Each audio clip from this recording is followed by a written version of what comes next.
राधे राधे। जय जय श्री राधे। आप सभी के हृदय विराजमान मेरे प्यारे प्रभु को प्रणाम। भक्त भक्ति भगवंत गुरु चतुरे नाम वपु एक, तिन्हीं के पद वंदन करूं नासत विघन अनेक, सब कुछ दीना आपने भेंट करूं क्या नाथ, नमस्कार की भेंट लो जोड़ूं दोनों हाथ। किशोरी राधे किशोरी राधे मेरो प्यारो नंदे लाल, किशोरी राधे मेरो प्यारो नंदे लाल, किशोरी राधे। जय जय श्री राधे। बोलो वृंदावन धाम की जय, यमुने महारानी की जय। हमारी भक्तमाल की कथा में मीरा जी का जो चरित्र चल रहा है, हमने कल कथा में सुना था कि मीरा जी बड़ी दुखी थी, क्योंकि मीरा जी तो गिरधलाल की कब की बन चुकी थी, परंतु कोई मानने को तैयार नहीं था कि वो बचपन की सगाई, वो बचपन का प्रेम और वो बचपन की शादी, वो ऐसे वचन थोड़ी कोई सचमुच में सच्चे होते हैं।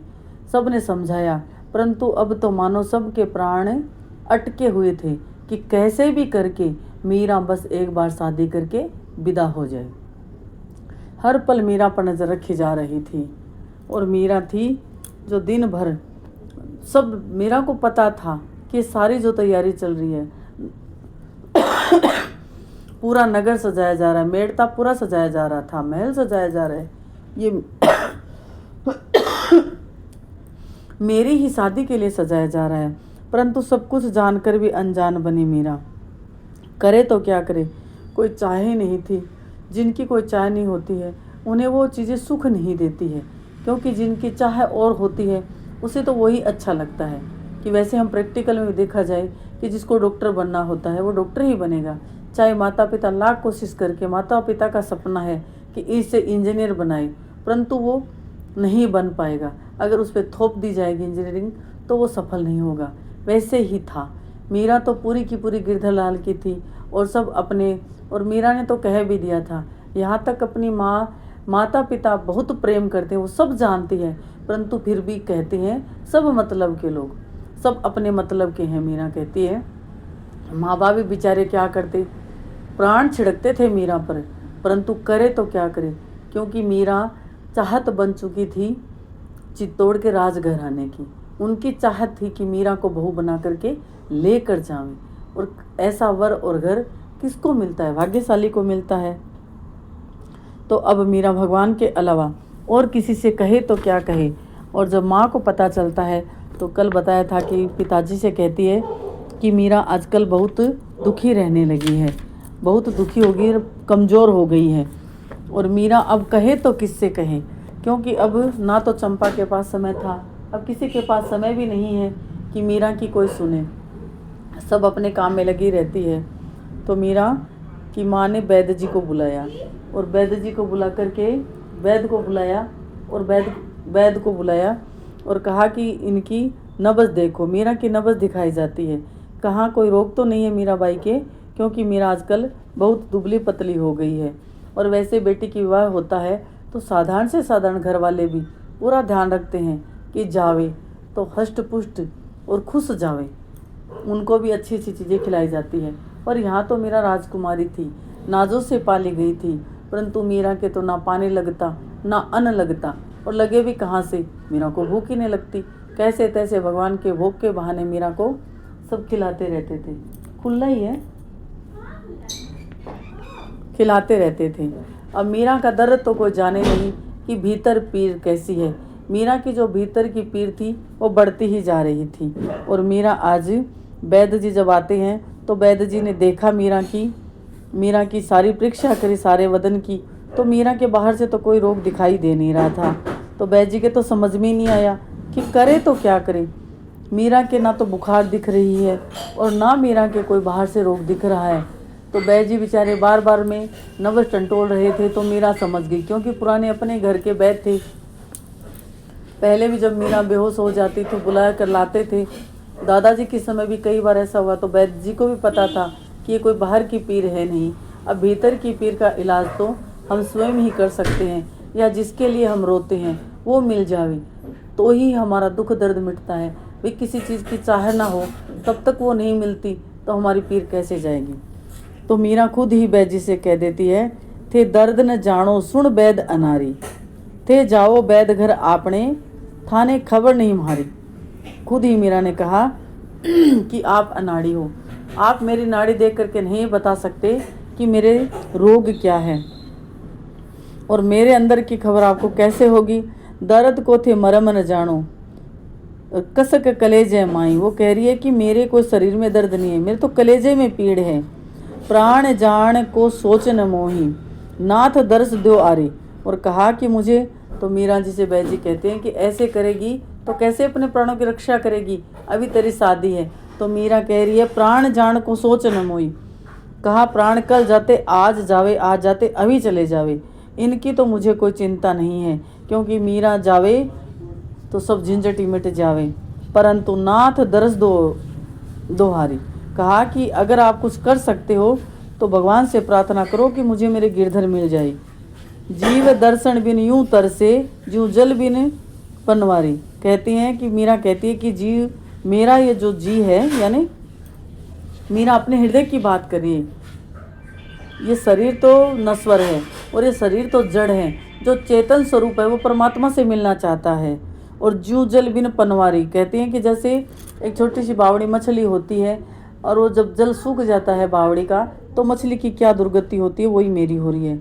कहा कहूँ कुछ कहत नहीं आवे सुन लो आप मुरारी, और मीरा उठकर चली जाती है। और बैजी बेचारे क्या लिखें, दवाई देवे तो क्या दवाई दे, औषधि भी क्या करें, बैजी के कुछ समझ में नहीं आया।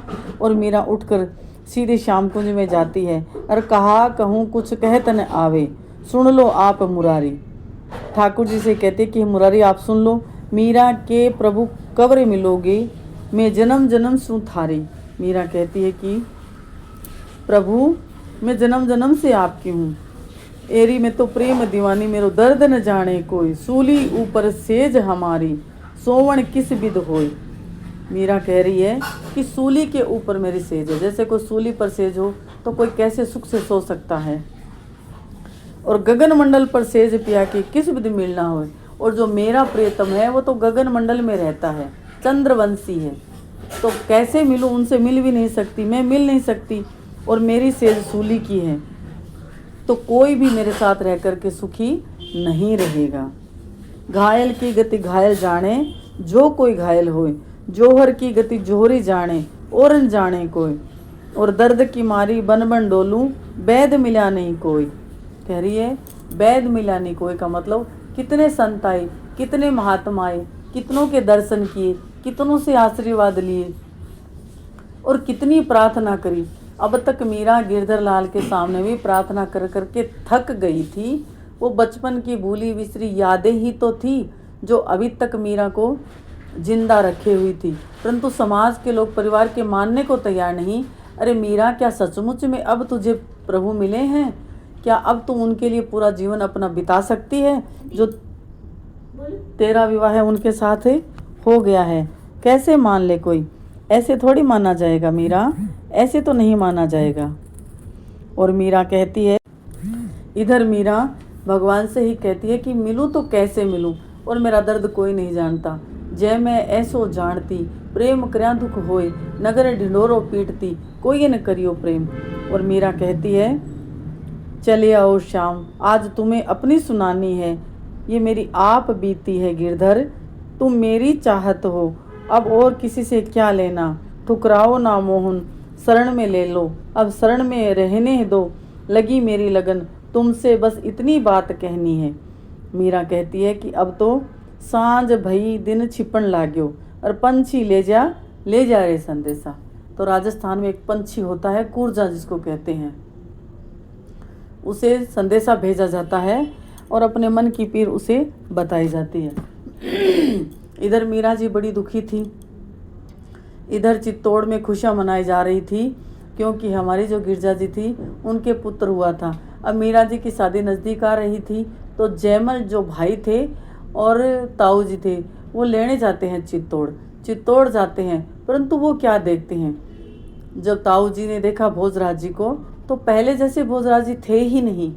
उनको देखकर इतना प्रसन्न होने वाला भोजराज आज इतना उदास, चेहरे पर वो खुशी ही नहीं थी।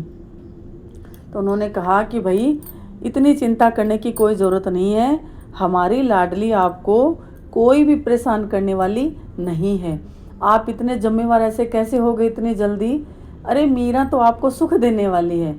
भोजराज जी ने कुछ नहीं कहा और प्रणाम किया और धोख लगाई और हंस करके मुस्कुरा करके चुपके से निकल गई और इधर जा कर के वो एकांतवासी बन गए थे। माँ को बड़ी चिंता रहती थी और जो भोजराज जी की माँ थी वो बार बार गिरजा से पूछती थी कि ननद भाई साहब और बताओ, हमारी बहू के बारे में और कुछ बताओ, हमारी जो लाडन बहू आएगी उनके बारे में कुछ बताओ, क्योंकि भोजराज मुझे अपने प्राणों से ज़्यादा प्यारा है, इसकी जो संगनी बनेगी उसके बारे में बताओ। और गिरजा जी मीरा की बड़ाई करती रहती थी, मीरा के बारे में बताती रहती थी, परंतु बीच बीच में वो कहती भी रहती थी कि भोजाई साहब रूप और गुणों की तो खान है और तो सब ठीक है, परंतु बाद में मुझे दोष नहीं देना कि वो भक्तिमती भी है। तो भोजाई सा कहती कि ये तो बड़े भाग्य की बात है, अरे रूपवती बहुत मिल जाती है, गुणवान भी बहुत मिल जाती है और धनवान भी बहुत घर से मिल जाती है, परंतु भक्तिमती कहाँ मिलती है? ऐसे कहाँ किस सास के भाग होंगे कि जिनकी बहू भक्तिमती हो। देखो कहने को वो कितनी प्रसन्न है और कितनी देखो कह रही है कि भक्तिमती कहाँ मिलती है। तो ननद भाई साहब पहले ही कह रही है कि भाई बाद में मुझे दोष मत देना, क्योंकि आपको पता है वो गिरधरलाल से बड़ा प्रेम करती है।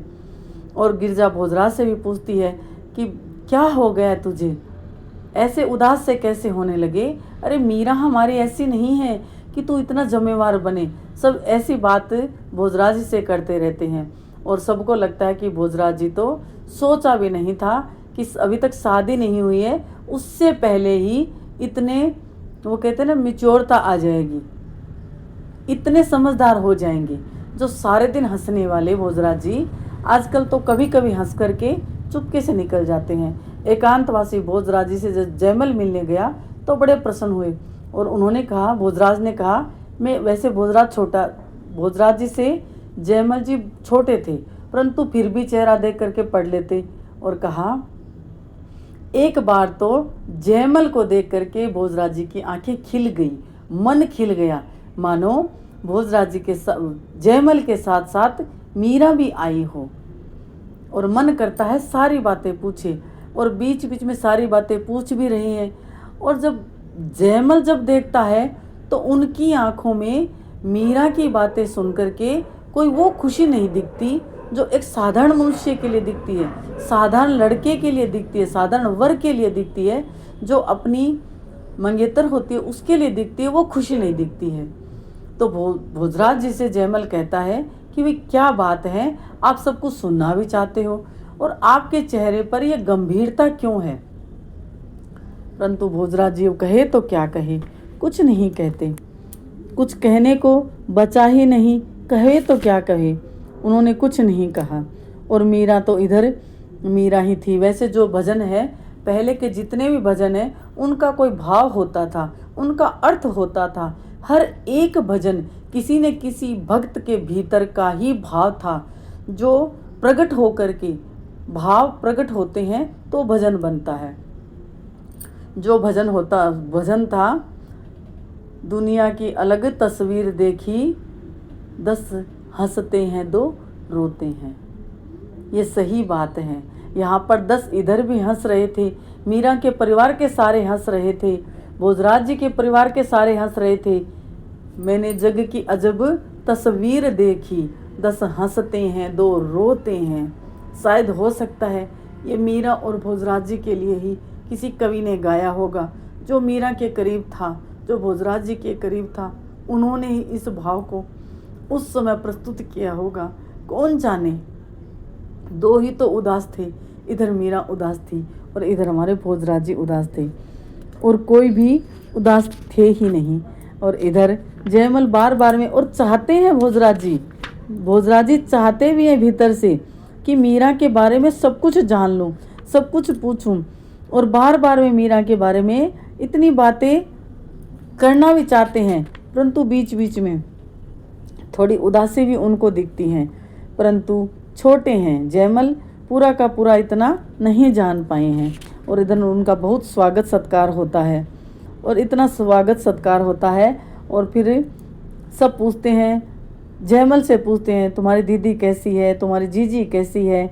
और उनकी सास थी, वो भी, उन्होंने भी बहुत सत्कार किया है जयमल का, और सारी बातें पूछती हैं। और जयमल छोटे तो थे, परंतु अब थोड़े गंभीर भी हो चुके थे, क्योंकि वो जानते थे कि अगर मीरा की पूरी खबर दे दी तो आगे जा कर के मेरी जीजी के लिए कोई संकट ना बन जावे। तो बस गुणों की और रूप की ही चर्चा जयमल ने करी, भक्ति की चर्चा तो करी कि बड़े मीठे भजन गाती है, बड़े सुंदर पद गाती है और सबको अच्छी लगती है। और भोजराज जी तो कुमला गए थे, रंग फीका पड़ गया था। वे पहले हंसने बोलने और खाने पीने के शौकीन भोजराज जी कहाँ खो गए, पता ही नहीं चला। उनकी ठोर धीर गंभीर और एकांत बैठकर आकाश की ओर देखते हुए लंबी सांसें निवासा छोड़ने वाले भोजराज प्रकट हो गए थे। अब आकाश की तरफ देखते रहते थे, जैसे हम भी देखें आसमान में चंदा मामा को देखते हैं, बड़ा सुंदर लगता है, पर उसे पा नहीं सकते।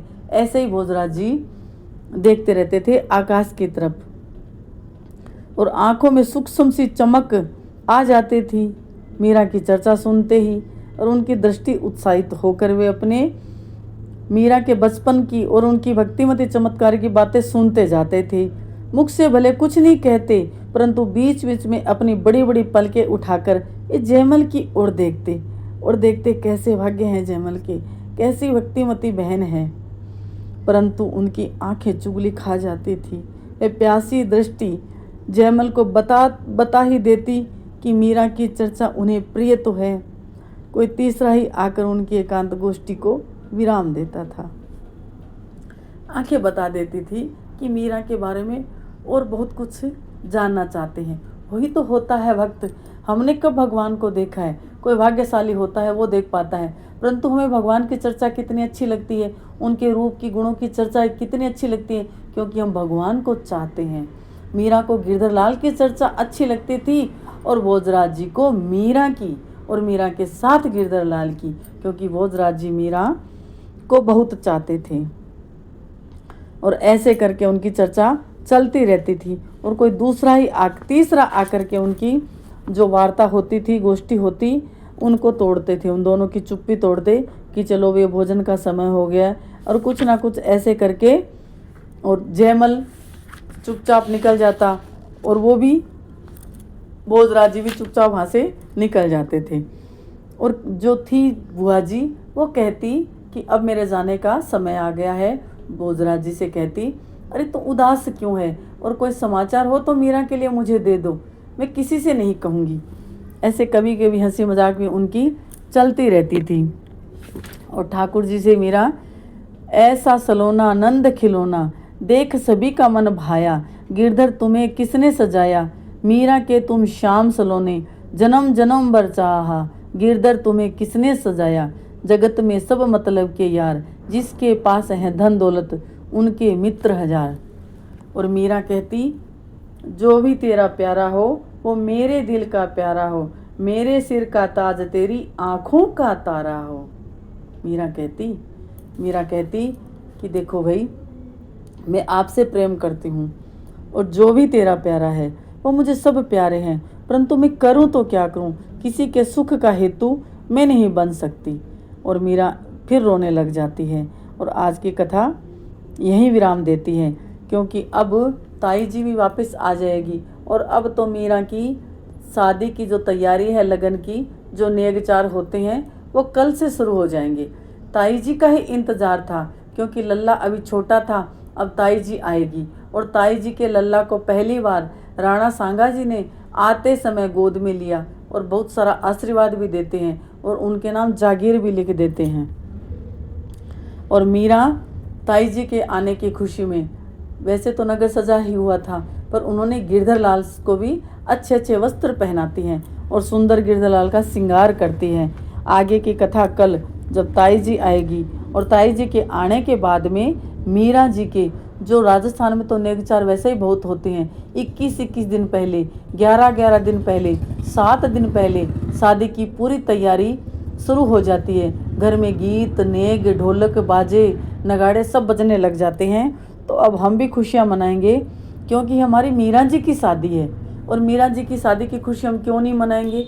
एक तो सांसारिक रूप से भोजराज जी के साथ थी, जो कहाँ ऐसा वर मिलता है जो मीरा को दिल से चाहा, मीरा के तन को नहीं, मीरा के मन को चाहा और सचमुच में मीरा को चाहा, जिन्होंने मीरा की खुशी के लिए अपनी खुशी को उन्होंने पीछे रखा। तो ऐसा वर जिसका विवाह हो रहा है उसके लिए भी, और दूसरा सबसे बड़ी बात, मीरा का और गिरधर लाल का विवाह भी होगा। तो शादी से पहले मीरा को पूरा अनुभव होगा और सपने में ठाकुर जी आएंगे और मीरा से विवाह भी करेंगे। वो कथा आगे कल। जय जय श्री राधे। आप सभी के हृदय में विराजमान प्यारे प्रभु को प्रणाम। मीरा के गिरधर गोपाल की जय। मीरा के गिरधर गोपाल की जय।